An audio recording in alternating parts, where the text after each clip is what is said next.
I believe, while some have talked about this as the fourth and even fifth industrial revolution, there's a more compelling story to be told, and that's about the Renaissance. We are in a new Renaissance because this isn't simply about industrial processes.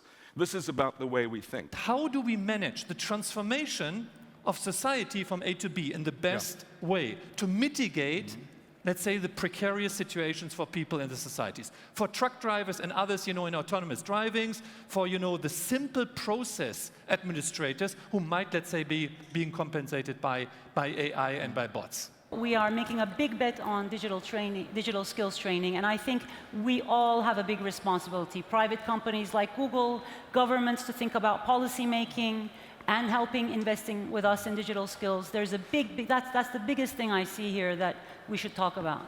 Perhaps some of you have thought when they saw the cardinal in the program, another elephant in the room.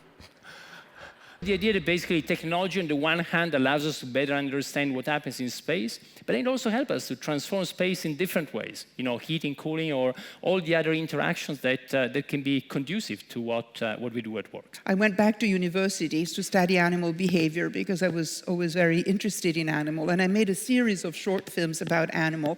These cars will generate somewhere close to 4,000 gigabytes a day. We now have the opportunity to redesign evolution, to create what might be called rational evolution. It's amazing to see how Carl has brought Chanel into the 21st century, actually, as well as many other brands.